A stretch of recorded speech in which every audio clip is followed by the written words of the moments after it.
Hey there, everyone. How you doing? So I did create a second video. This was actually prompted by a subscriber.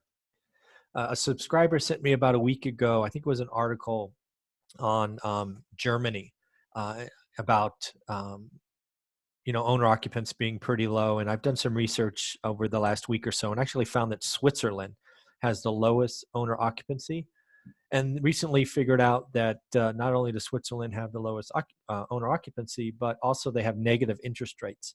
And I must have written or read 30, maybe 40 articles on this subject, and I'm starting to see an interesting connection. I want to share this with you because I think negative interest rates and low owner occupancies might be it's going to be an interesting collection of factors. So let me bring this up. Let me walk you through it, and let me know what you think, because I don't think anybody's talking about this yet, and it could be particularly dangerous. So here we go. So again, this article or this video, this research I've done started with the idea of why some countries have low owner occupancies and morphed into, oh my God, negative interest rates are having a very unexpected outcome on rents, vacancies, and value. This again was like a light bulb or aha moment that is, it's frankly a little scary. So let me walk you through what I uncovered, after looking at this for several weeks. So first and foremost, you can kind of base this on how this journey started.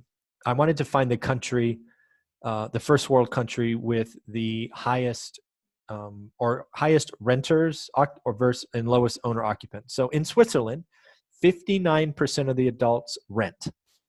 Right, in the US, it's like 63% own. Again, in Switzerland, it's 59% rent. And I started with, why is that? Let's go find the highest. Let's go figure out what's different. Let's go see what's really going on. So next, we found that, like all areas where there is rent control, right? When one of the side effects of moving is you can significantly increase your rent. So what they have is a populace that in general will do everything they can not to move.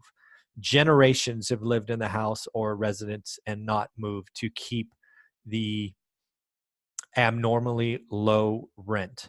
Again, they had many articles about family members, lying about who's in there and all these other things, so they can keep artificially low rent. Another thing that I have never seen anywhere before and frightens me, but get this. So when you move into a place in Switzerland, inside the first 30 days, you can take the landlord to court. I actually don't know if they call it court, but that's how I translated it.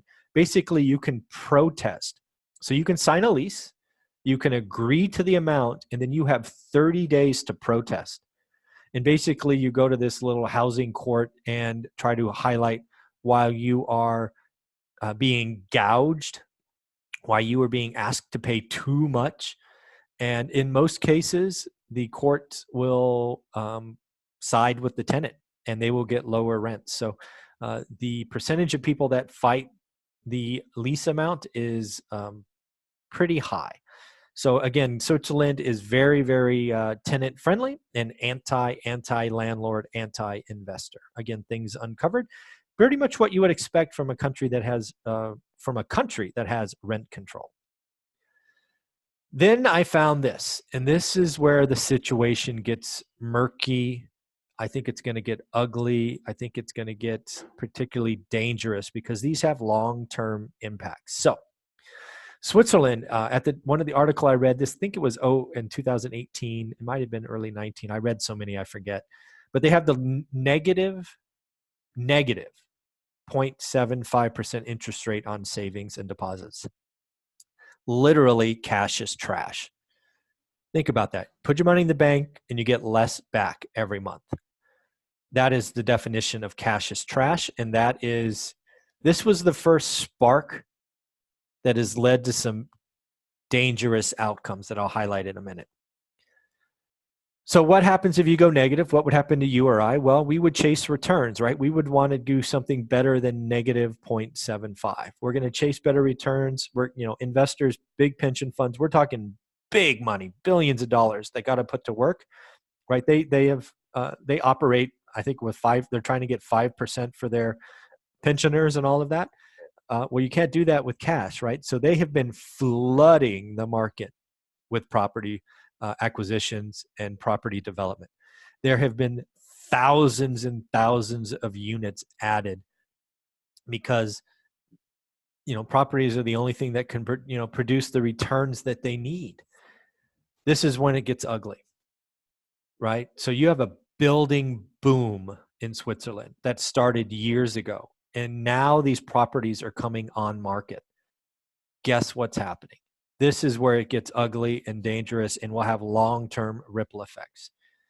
Vacancies are sky high.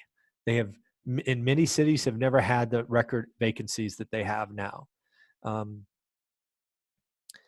market in Switzerland historically is very tight because nobody moved and nobody wanted to create new supply. Well, now supply is seemingly everywhere. To listen to some of the builders in Switzerland talk. Guess what happens when you have oversupply? Rental rates are falling in Switzerland. So they may have built for a certain return, but now because there is so much supply and there's negative interest rates and cash or trash, they are cannibalizing their own market and rents are falling. So in the end, this is interesting, right? So rates go negative in a country. Pension funds, hedge funds, billionaires chase yield. They start building. Inventory comes online 12, 18, 24 months later. Vacancies increase. Rents fall. Vacancies fall. But guess what? Renters win. They get new supply with lower rents and more options. So that's interesting. I did not see that connection when I started doing this research, but it kind of hit me with like the 20 or 25th article I read last night about this. And I want to know what you think. So what do you see that playing out in the US, right? If we went negative, do you see an additional building boom? Building boom brings on supply crushes rental rates. And then what happens? Do people default or what happens? I don't know. So if you're still watching this, do me a favor. Again, recording this, built this at 3, 4 a.m. in the morning in Taiwan, just to keep the series of daily videos going. Hit me that like, leave a question. Let me know what you think about negative rates potentially leading to lower rent. I thought that was an interesting connection. All right, so the sun should be coming up soon. I think I'm going to go give it a shot to run 3 or 4 miles and see what's going on. Have a wonderful day.